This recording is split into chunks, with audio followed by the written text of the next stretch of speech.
Hello साथियों, मैं पवन एक बार फिर से उपस्थित हूं आप सभी के सामने और आपका स्वागत है आपके अपने यूट्यूब चैनल परीक्षा प्लेनेट ऑफिशियल यूट्यूब चैनल पर। दोस्तों, ग्रामर की सीरीज में हम लोग इससे पहले डिस्कस कर चुके हैं नाउन को, और नाउन को हम लोगों ने 3 पार्ट में कंप्लीट किया था, जिसका सबसे पहले तो हम लोगों ने बेसिक कंप्लीट किया था और उसके बाद में हम लोगों ने उसका एडवांस कंप्लीट किया था, एडवांस लेवल पर चीज़ें सीखी थी और फिर कॉमन एरर के माध्यम से हम लोगों ने उसे प्रैक्टिस में लाए थे, मीन्स उसका अभ्यास किया था। क्लियर है? तो इसी स्ट्रेटजी के साथ हम लोग बढ़ेंगे। आज का जो हमारा अगला टॉपिक है वो है प्रोनाउन। क्या? प्रोनाउन। तो आज हम लोग बात करेंगे प्रोनाउन क्या होता है, प्रोनाउन के प्रकार क्या हैं, प्रोनाउन की डेफिनेशन क्या है और प्रोनाउन का यूज क्या है। ये सारी बातें हम लोग प्रोनाउन के बेसिक में समझेंगे। तो हम लोग क्या समझने वाले हैं? प्रोनाउन का बेसिक समझेंगे आज की क्लास में। ठीक है, स्टार्ट करते हैं बिना किसी देरी के। सबसे पहले इसे इरेज करते हैं, फिर हम बात करते हैं प्रोनाउन क्या है। बात करते हैं प्रोनाउन की। दोस्तों, प्रोनाउन की डेफिनेशन क्या है या प्रोनाउन किसे कहते हैं? तो इससे पहले नाउन का थोड़ा आपको याद दिला दूं। नाउन हम लोगों ने जब पढ़ा था तो नाउन को हम लोगों ने क्या समझा था? नाउन के लिए हम लोगों ने बताया था कि नाउन कोई भी अगर नेमिंग वर्ड है, कोई भी वर्ड जो कि एक नेमिंग वर्ड है, किसी का नाम है, तो वो क्या होता है? नाउन होता है। और एक नाउन का जो यूज हम लोग करते हैं वो या तो सेंटेंस के सब्जेक्ट के रूप में करते हैं या फिर हम लोग ऑब्जेक्ट के रूप में करते हैं। क्लियर हुआ? तो ये सारी बातें बताने का मतलब क्या था? ये सारी बातें बताने की ज़रूरत क्या थी जब हम लोग पहले ही नाउन में डिस्कस कर चुके थे। तो दोस्तों, इसका जो प्रोनाउन है उससे बहुत ही अच्छा संबंध होता है, क्योंकि जो नाउन है, नाउन एक नेमिंग वर्ड है, वो बात ठीक है, लेकिन इसका जो यूज होता है वो सब्जेक्ट और ऑब्जेक्ट के रूप में होता है। अब हम बात करते हैं प्रोनाउन की। प्रोनाउन की थोड़ी सी डेफिनेशन समझे, फिर इसका दोनों का रिलेशन अपने आप क्लियर हो जाएगा। डेफिनेशन की जब हम बात करते हैं तो डेफिनेशन आप लोगों ने पहले से भी पढ़ रखी होगी। क्या था? जनरल जो इसकी डेफिनेशन है, pronoun is a word, pronoun is a word which is used at the place of noun. Pronoun is a word which is used at the place of noun. तो अब देखते हैं कि जो प्रोनाउन है वो एक ऐसा शब्द है विच इज यूज्ड, जिसका प्रयोग किया जाता है at the place of noun, noun के स्थान पर प्रयोग किया जाता है। अब बात निकल के आई कि नाउन का कहाँ पर प्रयोग होता है। नाउन को हम या तो ऑब्जेक्ट के रूप में प्रयोग करते हैं या फिर नाउन को सब्जेक्ट के रूप में प्रयोग करते हैं। इट मीन्स प्रोनाउन का भी यूज सेंटेंस में या तो सब्जेक्ट के रूप में हो सकता है या फिर ऑब्जेक्ट के रूप में हो सकता है। इतना तो क्लियर है, क्योंकि ये क्या करता है, प्रोनाउन जो है नाउन को रिप्लेस करने का काम करता है, नाउन के स्थान पर आता है, नाउन का काम करता है। क्लियर है? तो ये सारी बातें क्लियर हो गई। अब थोड़ा सा ये देख लें, ये तो हो गई डेफिनेशन। प्रोनाउन की डेफिनेशन क्या है कि प्रोनाउन एक ऐसा शब्द है जो कि नाउन के स्थान पर काम करता है। लेकिन नाउन के स्थान पर आता है, क्यों आता है, ये बताएगा कि प्रोनाउन का यूज क्या है। प्रोनाउन के यूज को हम लोग समझ लें तो वो बात भी क्लियर हो जाएगी। देखते हैं प्रोनाउन का यूज क्या है।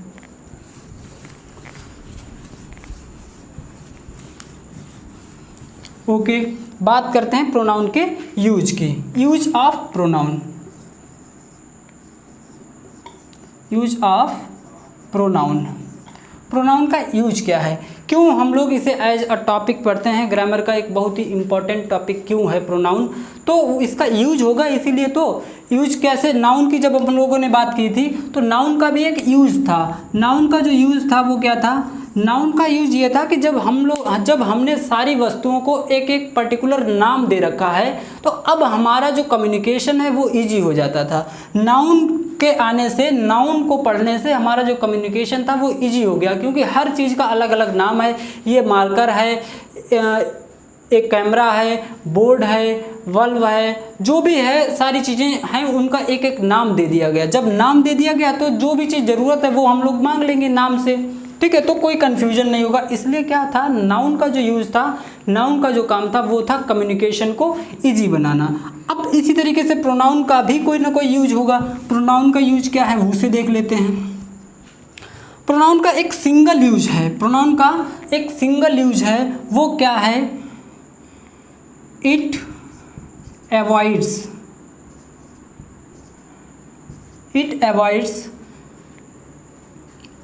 द रिपीटिशन ऑफ, क्या करता है? रिपीटिशन ऑफ अ नाउन, ठीक है। मतलब ये क्या करता है? अवॉइड करता है extra repetition of a noun. किसी नाउन का जब बार बार प्रयोग हो रहा है एक ही सेंटेंस में, तो वो सेंटेंस थोड़ा अच्छा नहीं लगता है वहाँ पर, ठीक है। मीन्स वो सेंटेंस, उस सेंटेंस की क्वालिटी में थोड़ी सी कमी आ जाती है। मीन्स पढ़ने में भी अच्छा नहीं लगता है, उच्चारण करने में अच्छा नहीं लगता है, ग्रामेटिकली भी थोड़ा सा अच्छा नहीं लगता है, ठीक है। स्ट्रक्चर उसका थोड़ा अच्छा नहीं लगता, ये बात समझ लीजिए। तो जो बार बार नाउन आएगा हर सेंटेंस में, मान लो कि एक ही व्यक्ति पर निबंध लिख रहे हैं, एक ही पैराग्राफ एक ही व्यक्ति पर लिख रहे हैं, पूरा आर्टिकल, अब हम बार बार उसका नाम लिख रहे हैं, तो वो क्या है? उसका स्ट्रक्चर थोड़ा सा अच्छा नहीं लगता है। इस बात को रोकने के लिए, मीन्स बार बार जो रिपीटिशन हो रहा है इसका नाउन का, इसे रोकने के लिए क्या बनाया गया था?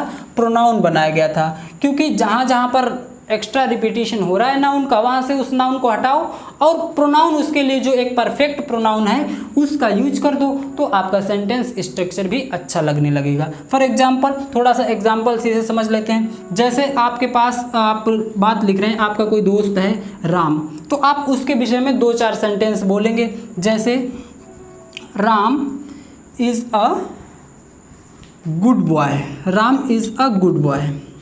फिर आपने लिखा Ram is my friend, Ram is my friend. फिर आपने लिखा Ram is very honest, Ram is very honest. उसके बाद में लिखा and Ram's father is a doctor.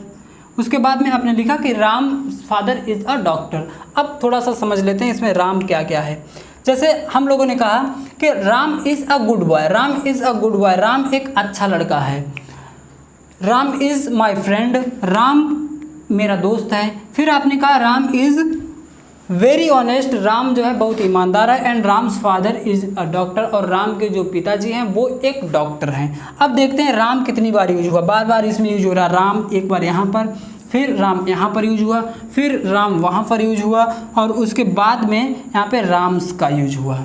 Clear है? एक छोटा सा सेंटेंस है और इसमें जो है एक ही व्यक्ति पर बात हो रही है, और फिर भी उस व्यक्ति का कम से कम 4 बार नाम आ चुका है। बार बार एक ही नाम लेते हैं जब हम कोई छोटे से सेंटेंस में या छोटे से पैराग्राफ में, तो वो अच्छा नहीं लगता है, उसका जो रूप जो है वो थोड़ा सा अच्छा नहीं लगता बोलने में। क्लियर है? जैसे इसे पढ़ के देख लेते हैं। Ram is a good boy, Ram is my friend, Ram is a very honest, and Ram's father is a doctor. बार बार राम आ रहा है यहाँ पर, इसलिए ये सेंटेंस क्या है, इसकी क्वालिटी ऐसा लग रहा है थोड़ी सी डाउन हो गई है। कैसे इंप्रूव करेंगे? अब राम एक बार तो रिक्वायर्ड है, एक बार तो ज़रूरी है उसका नाम, क्योंकि अगर एक बार भी उसका यूज नहीं करेंगे तो पता नहीं चलेगा कि हम बात किसकी कर रहे हैं। तो एक बार लिखो इसे, Ram is a good boy, Ram एक अच्छा लड़का है। फिर राम इज़ माई फ्रेंड की जगह कर सकते हो, इसके लिए पर्टिकुलर जो प्रोनाउन होता है, राम है, इसके लिए क्या प्रोनाउन आ सकता है? वो है आपका ही। ठीक है, तो Ram is a good boy, he is my friend. फिर क्या कर देंगे? ही इज़, अभी राम की तो बात हो रही है, तो he is very honest, and Ram's father की जगह हम क्या करेंगे? And his father is a doctor, और उसके पिताजी क्या हैं? एक डॉक्टर हैं। अब देखिए, पहले जो बोल रहे थे हम लोग बार बार राम का यूज कर रहे थे, अब बोल रहे हैं उसकी जगह पर प्रोनाउन। अब देखते हैं कुछ अच्छा लगा सेंटेंस कि नहीं। Ram is a good boy, he is my friend, he is very honest, and his father is a doctor. Clear है? एक ही व्यक्ति के बारे में जब हम बोलते हैं लगातार कई सेंटेंसेस, तो बार बार उसका नाम नहीं लिया जाता, उसके लिए जो पर्टिकुलर प्रोनाउन बना हुआ है हम उस प्रोनाउन को यूज करते हैं और अपने सेंटेंस की क्वालिटी को इम्प्रूव करते हैं। ठीक है, इसके लिए क्या यूज होता है? यही यूज है आपका प्रोनाउन का। ठीक है, तो ये काम रहता है प्रोनाउन का। सारी बातें क्लियर हुई कि प्रोनाउन क्या है और प्रोनाउन का यूज क्या है एज अ टॉपिक। ग्रामर में प्रोनाउन को क्यों पढ़ते हैं, ये बातें आपकी क्लियर हुई होंगी।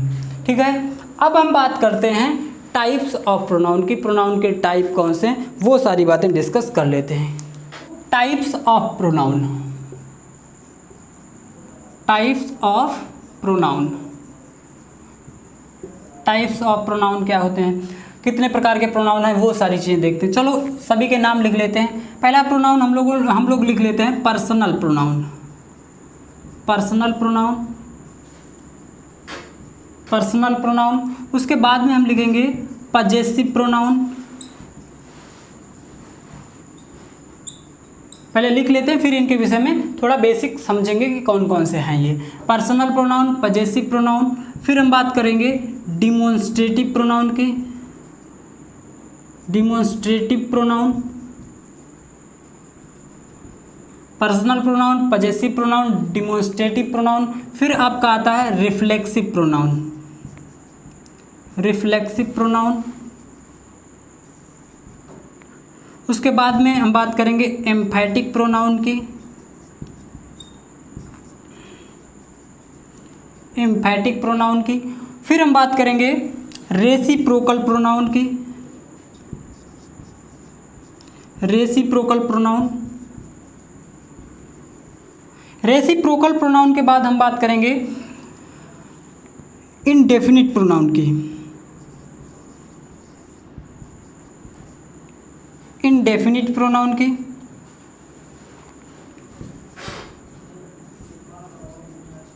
Indefinite pronoun. फिर बात करेंगे रिलेटिव प्रोनाउन की, और उसके बाद इंटेरोगेटिव प्रोनाउन की।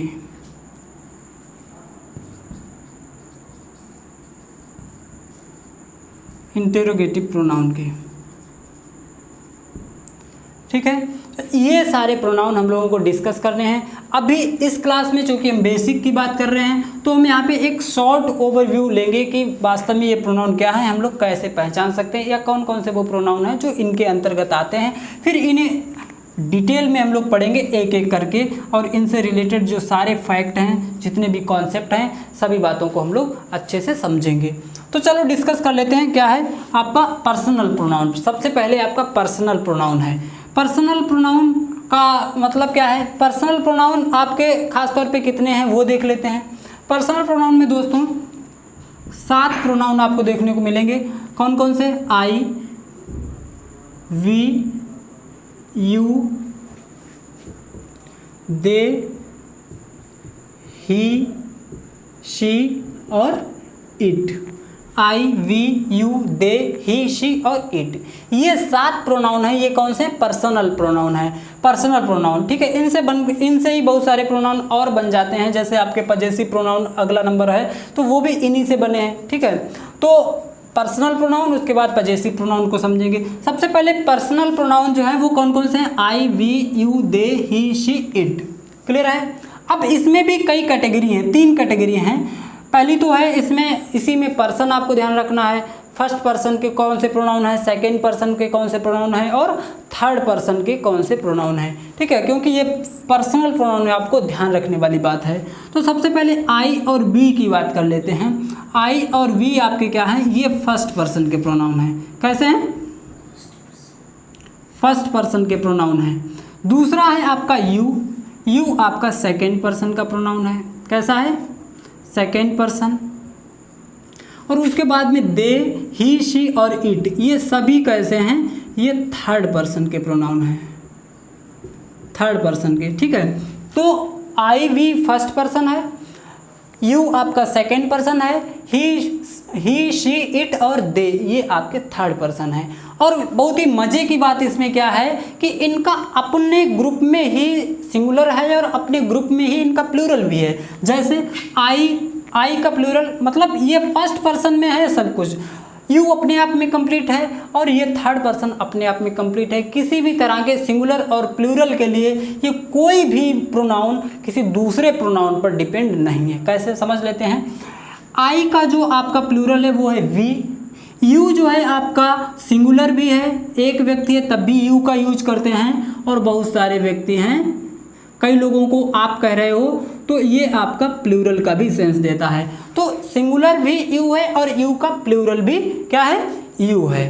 क्लियर। अब यहाँ पर जो आपका ही, शी और इट, ये तीनों कैसे हैं? ये तो तीनों हैं आपके सिंगुलर। ये कैसे हैं तीनों?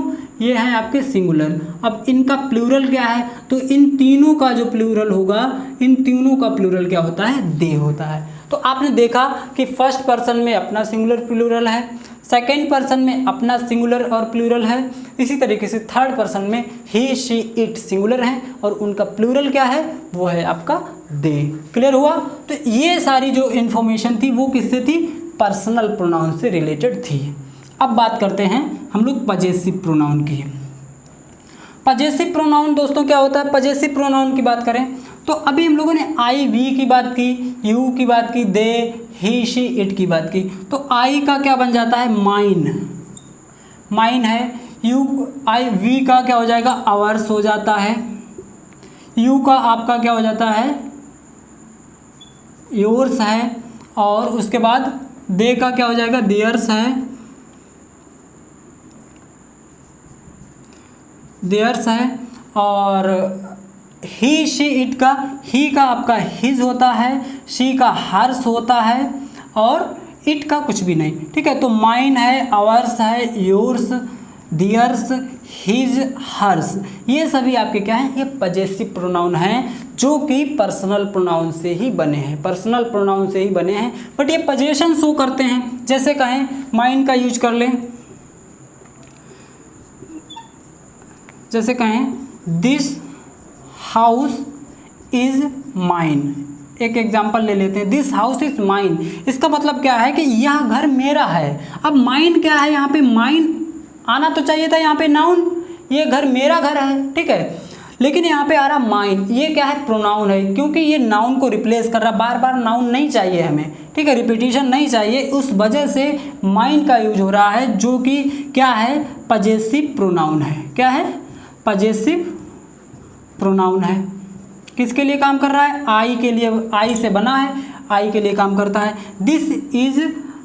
This house is mine. अब माइन क्या है? अगर हम इसे माइन ना लिखें तब क्या होगा? तो होगा आपका this house is my house. क्या हो जाएगा?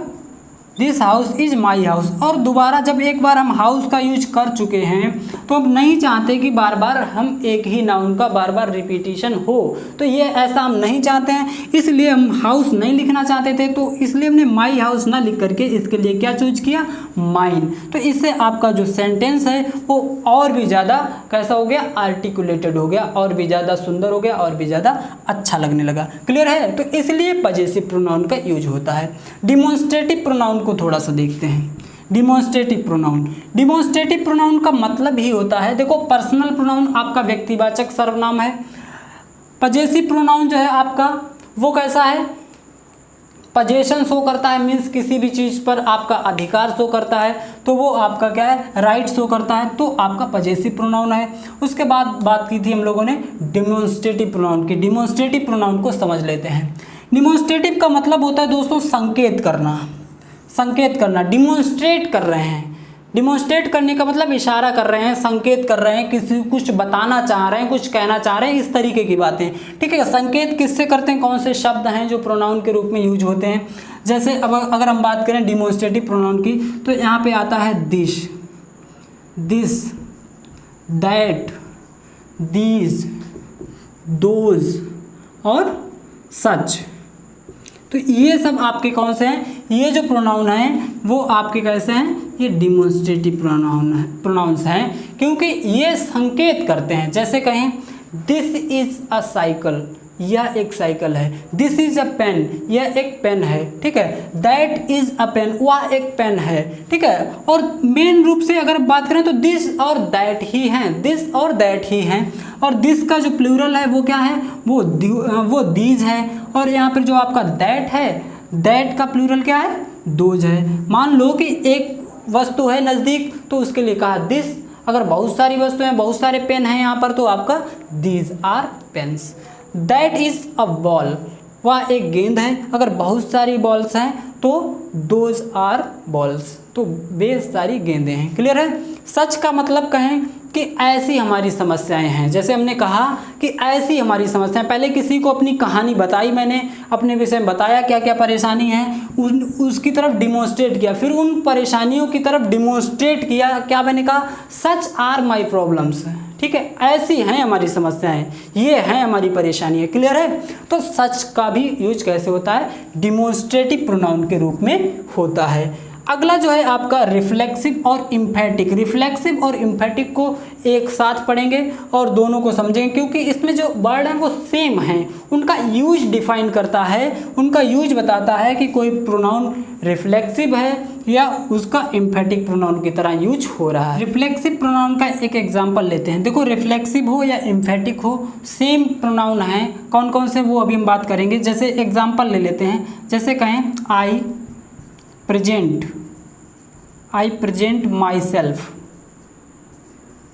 present myself before the court। I present myself before the court. क्या कहा, आई प्रेजेंट माई सेल्फ। तो यहाँ पे जो माई सेल्फ है वो क्या है आपका, कौन सा प्रोनाउन है, रिफ्लेक्सिव प्रोनाउन है। और ये माई सेल्फ इम्फेटिक प्रोनाउन भी हो सकता है। तो इस तरह के जो भी वर्ड हैं, चाहे वो जैसे कहें माई सेल्फ है, योर सेल्फ है, योर सेल्फ है, देम सेल्फ है, ये सभी प्रोनाउन क्या होते हैं, ये सभी आपके रिफ्लेक्सिव प्रोनाउन में आते हैं और यही प्रोनाउन आपके एम्फेटिक में भी आते हैं। चलो यहाँ लिख लेते हैं, थोड़ा सा इसे इरेज कर देते हैं, समझ गए होंगे आप लोग पहले से ही। तो यहाँ पे लिख लेते हैं कौन कौन से हैं।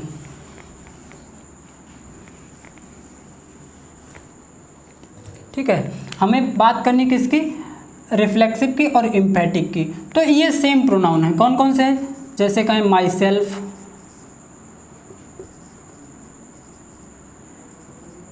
योर सेल्फ, एक दूसरा वर्ड है आपका योर सेल्व्स, योर सेल्व्स है। ठीक है, एक वचन के लिए, या कहें एक आदमी है, जैसे यू योर सेल्फ गो। आप अगर अकेले के लिए हम बात कर रहे हैं अगर आपसे, तो हम क्या कहेंगे, यू योर सेल्फ गो, तुम ही खुद चले जाओ। ठीक है, अगर आप लोग कई हो तो यू योर सेल्फ्स हो जाएगा। इसी तरीके से देम सेल्फ्स होता है, देम सेल्फ्स होता है। ठीक है, माई सेल्फ हो ही गया। आवर सेल्फ्स होता है,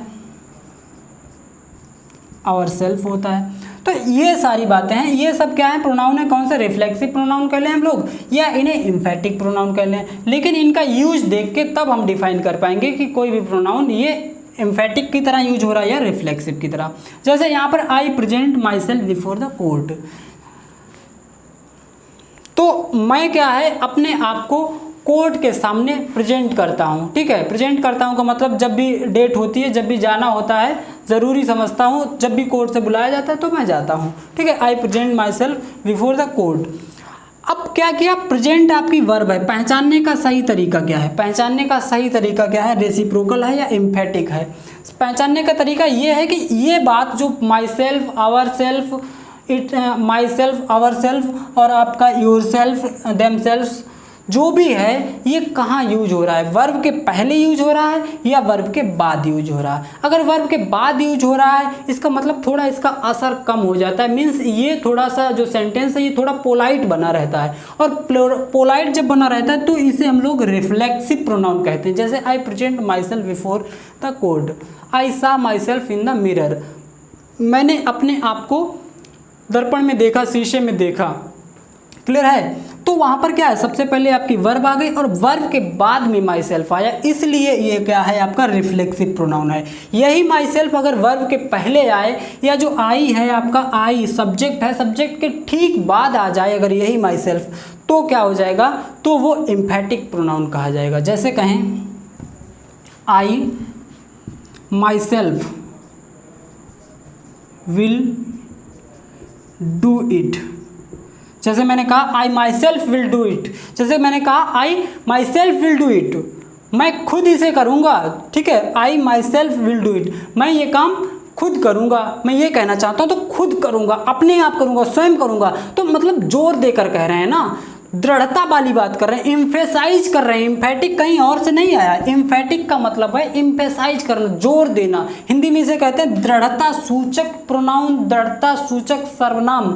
ठीक है, तो आई माई सेल्फ आप क्यों जाएंगे, आई माई सेल्फ डू इट, मैं इसे खुद करूंगा। ठीक है, अगर हम कहें आप हमसे कह रहे हो कि आप कहीं चले जाओ, ठीक है, कोई काम है आप हमें भेजना चाहते हो, लेकिन मैं कह रहा हूं यू योर सेल्फ गो। ठीक है, क्या कहना चाहता हूं, यू योर सेल्फ गो, आप ही जाओ। मतलब हम जोर देकर कह रहे हैं, पोलाइट विषय में नहीं कह रहे हैं कि आई प्रेजेंट माई सेल्फ या I will go my self, इस तरीके से नहीं कह रहे हैं। I myself will do it, मैं खुद करूँगा। ओके, तो थोड़ा सा इसमें रूडनेस नहीं आ रही है, दृढ़ता की बात हो रही है ना, रूडनेस आ रही है इसमें, तो इसलिए ये सेंटेंस क्या है, इम्फेसाइज कर रहा है माई सेल्फ। यहाँ पर यू योर सेल्फ गो, खुद ही जाओ, हमें नहीं मतलब। अगर हम ये बात करें तो क्या है, you your self go, you your self गो, आप खुद जाओ। दृढ़ता की बात कर रहे हैं, ज़बरदस्ती वाली बात कर रहे हैं, इम्फेसाइज कर रहे हैं। तो ऐसी कंडीशन में जो आपके ये नीचे जो दो सेंटेंस दिए गए हैं, ये कैसे हैं, ये हैं आपके इम्फेटिक प्रोनाउन से संबंधित। ठीक है, यहाँ पर जो माई सेल्फ यूज हुआ है ये इम्फेटिक प्रोनाउन के रूप में है, योर सेल्फ इम्फेटिक प्रोनाउन के रूप में है, और यहाँ पर जो माई सेल्फ है वो आपका रिफ्लेक्सिव के रूप में यूज हो रहा है। क्लियर हुआ? आई होप कि ये बातें आपके एकदम क्लियर हो गई होंगी, माइंड में सेट हो गई होंगी। ठीक है, तो रिफ्लेक्सिव और इम्फेटिक प्रोनाउन एक ही होते हैं, इनका यूज डिफाइन करता है। अगर वर्ब के बाद आ रहा है वही प्रोनाउन तो वो रिफ्लेक्सिव है, अगर वर्ब के पहले आ रहा है, जैसे विल है, विल से पहले आ रहा है, गो है, वर्ब है, गो से पहले आ रहा है, इसलिए ये इम्फेटिक प्रोनाउन है। क्लियर है? क्लियर है, तो बढ़ते हैं नेक्स्ट पॉइंट पर। नेक्स्ट आपका है रेसिप्रोकल। रेसिप्रोकल प्रोनाउन एक बहुत ही मज़ेदार प्रोनाउन है और बहुत ही इजी प्रोनाउन होता है रेसिप्रोकल प्रोनाउन। क्या होता है रेसिप्रोकल में? रेसिप्रोकल में आपको केवल दो बातें ध्यान रखनी है। रेसिप्रोकल का मतलब होता है परस्पर वाचक। क्लियर है? परस्पर एक दूसरे की बात कर रहे हैं, म्यूचुअल रिलेशनशिप की बात कर रहे हैं रेसिप्रोकल प्रोनाउन में। जैसे इसमें आपका ईच अदर है, एक तो ईच अदर है और दूसरा है आपका वन अनदर। ईच अदर और वन अनदर, केवल दो बातें आपको ध्यान रखनी है। ईच अदर है आपका, दूसरा है वन अनदर। ये किससे है जुड़ा हुआ? रेसिप्रोकल। रेसिप्रोकल प्रोनाउन में केवल दो प्रोनाउन। ईच अदर का यूज कब होता है और वन अनदर का यूज कब होता है, ये बात अगर हम समझ गए तो समझ लो सारी प्रॉब्लम सॉल्व। और ये बहुत ही इंपॉर्टेंट प्रोनाउन का टाइप है, यहाँ से क्वेश्चन अक्सर पूछा जाता है, तो आपको भी सचेत रहना है। ईच अदर और वन अनदर, ईच अदर का यूज जब करते हैं और वन अनदर, दोनों बातें हैं, दोनों को साथ साथ देखते हैं।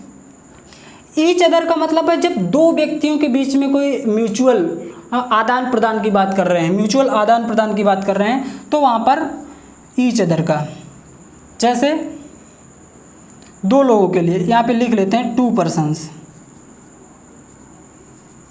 टू पर्सन या ऑब्जेक्ट, कोई भी बात कह लें हम लोग, ब्लैक से लिखें तो दिखेगा। टू पर्सन या फिर ऑब्जेक्ट की बात करते हैं, दो व्यक्ति या दो वस्तुओं के लिए। और ये किसके लिए यूज होता है? More than to.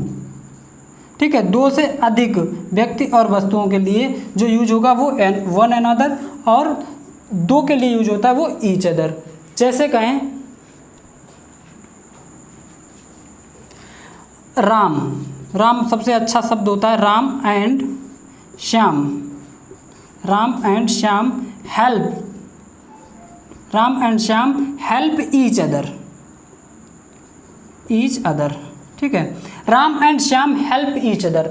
राम और श्याम जो हैं एक दूसरे की मदद करते हैं, मतलब इनके मतलब क्या है, म्यूचुअल इनका सिस्टम है, म्यूचुअल जो इनका रिलेशनशिप है वो क्या है, दो लोगों के बीच में जब हम डिफाइन कर रहे हैं तो हमने क्या यूज़ किया? Each other. और यही सेंटेंस जब आपको एरर देगा तो वहाँ पर सिंपल सा ये लिखा होगा कि Ram and Shyam help one another, जबकि वन अनदर गलत है, क्योंकि वन अनदर दो से ज़्यादा लोगों के बीच में आता है। अगर हम इसका यूज करें, वन अनदर का यूज करना चाहते हैं, तो हम ये कह सकते हैं Ram Shyam and Vimal help one another. Ram, Shyam and Vimal, अब 2 से ज़्यादा हो गए, 3 लोग हो गए, तो हेल्प वन अनदर आएगा। क्लियर है? तो यहाँ पे 2 के लिए ईच अदर, और 2 से ज़्यादा लोगों की जब हम बात करें, 2 से ज़्यादा वस्तुओं की बात करें, तो वहाँ पर वन अनदर का यूज करते हैं। ये नियम किसका था?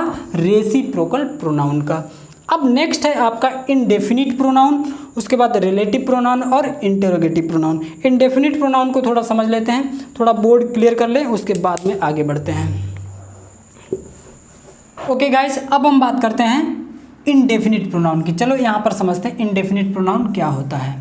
इंडेफिनिट प्रोनाउन का मतलब क्या है? इंडेफिनिट का मतलब अनिश्चित। अनिश्चित का मतलब, जब हम इसका मतलब क्या है? ऐसा प्रोनाउन जिससे कुछ निश्चित पता ना चले, कोई संख्या है तो कितनी है, या कोई भी मात्रा है तो कितनी है, किस तरीके की हम बात करें या कितने लोगों की बात कर रहे हैं, ये कुछ निश्चित नहीं है। तो ऐसी जगह पे जो प्रोनाउन यूज हो रहा है वो इंडेफिनिट इंडेफिनिट प्रोनाउन होता है। जैसे हम कहें समवन, समवन, समबडी, एवरीबडी, ठीक है, सम, ऑल। अब सम की बात करें, कुछ की बात करें, कुछ का मतलब कितना, कुछ मात्रा के लिए भी यूज होता है, कुछ संख्या के लिए भी यूज होता है। सम का मतलब फिर कितना। ऑल का मतलब 10 या 50, कुछ भी गिनती फिक्स नहीं है। ऑल का मतलब क्या है? 5 लोग हैं, 5 आ गए तो ऑल। अगर 100 लोग हैं, 100 के 100 उपस्थित हैं तो ऑल। तो यहाँ पर ऑल की भी कोई सर्टेन नंबर नहीं है, कोई भी सर्टेन, तो इसलिए ऑल भी इंडेफिनिट प्रोनाउन में। फिर उसके बाद हम बात करते हैं फ्यू, लिटिल, ठीक है। तो ये सब क्या है? ये आपके इंडेफिनिट प्रोनाउन में आते हैं, इंडेफिनिट प्रोनाउन में, ठीक है। तो आपको ये ध्यान रखना है इंडेफिनिट का मतलब क्या है। जैसे कहें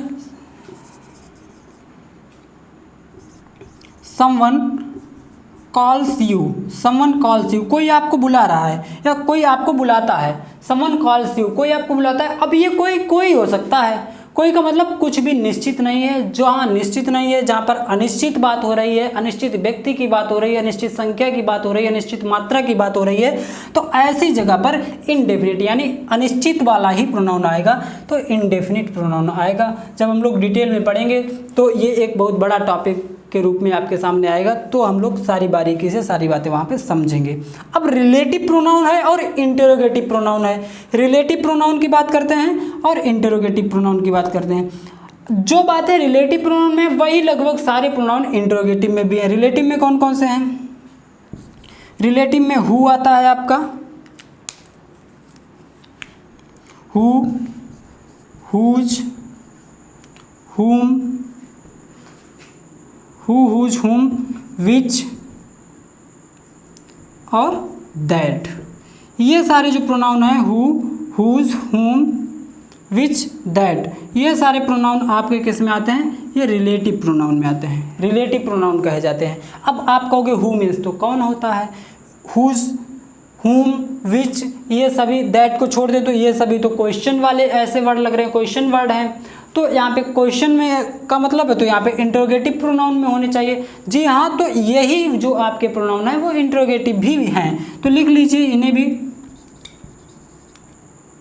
हु, हुज, हुम, विच, व्हेन, वेयर। तो ये सब क्या हैं? ये सारे क्या हैं? आपके इंटरोगेटिव प्रोनाउन हैं। तो रिलेटिव प्रोनाउन और आपके इंटरोगेटिव प्रोनाउन में काफ़ी क्या है, आप देख सकते हैं कि मैच करते हैं। हु है, हुज है, आपका हुम, विच, ये चारों तो कम से कम मैच कर ही रहे हैं। तो इनका भी यूज डिफाइन करता है कहाँ पर ये प्रोनाउन आपका रिलेटिव है और कहाँ पर ये प्रोनाउन इंटरोगेटिव है। जब यही प्रोनाउन, जब हु कहीं पर रिलेशन शो कर रहा है, रिलेशन शो कर रहा है किसी दो क्लास के बीच में, दो सेंटेंसेस के बीच में, तो वहाँ पर जो हु होता है आपका रिलेटिव प्रोनाउन कहा जाता है। वो कौन सा प्रोनाउन होता है?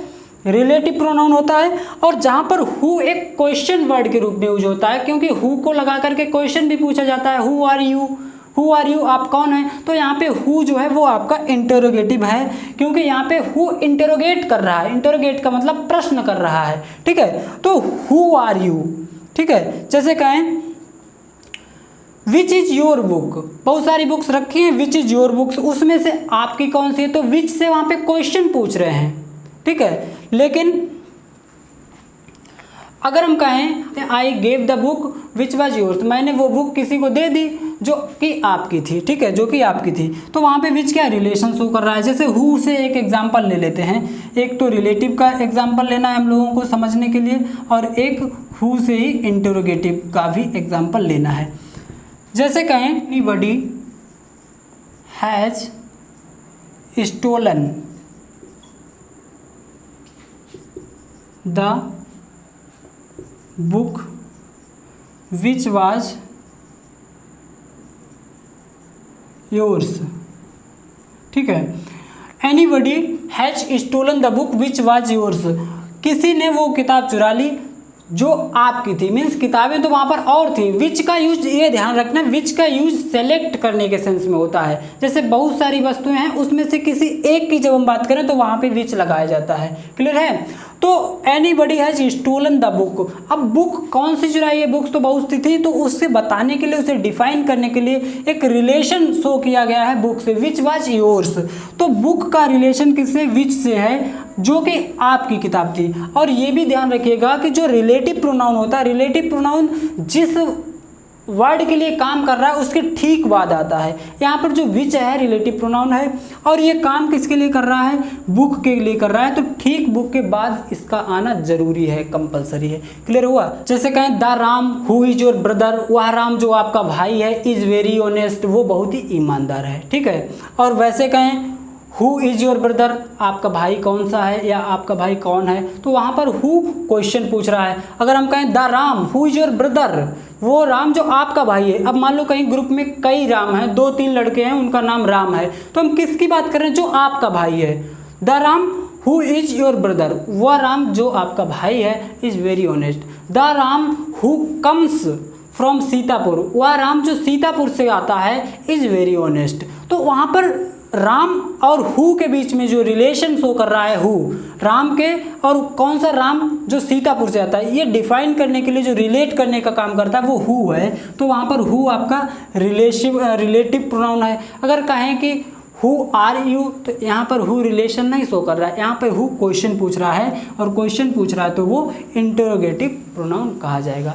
अभी एक प्रोनाउन दोस्तों बचा है जो कि अभी यहाँ पे लिस्ट नहीं किया था, ठीक है, तो उसे भी समझ लेते हैं। वो क्या है, सबसे बाद में हम लोग बात करेंगे आपका डिस्ट्रीब्यूटिव प्रोनाउन की।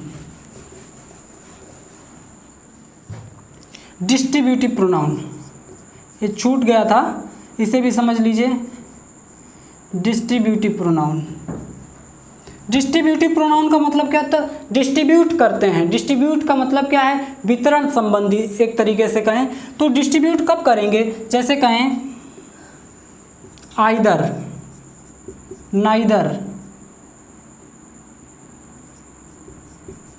आइदर, नाइदर, नन,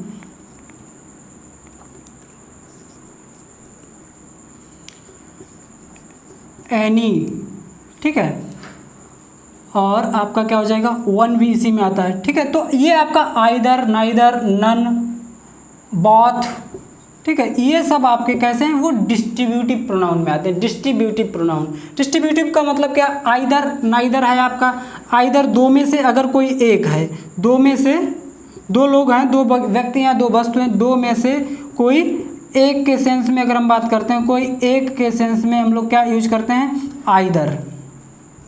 जैसे कहें either of you are honest, दो लोग हो, दो में से दोनों तो नहीं, लेकिन कोई एक जरूर ईमानदार है, ठीक है। आइदर ऑफ, जब हमने कहा कि आइदर लिख दिया तो इसका मतलब अब दो अलग से लिखने की ज़रूरत ही नहीं, क्योंकि आइदर बता रहा है कि हम दो ही लोगों के लिए यूज होते हैं, ठीक है। जहाँ पे आइदर आ गया तो इसके मतलब either of the girl is very intelligent, either of the girl is very intelligent का मतलब दो लड़कियां हैं, उसमें से कोई एक बहुत इंपॉर्टेंट, बहुत ही इंटेलिजेंट है।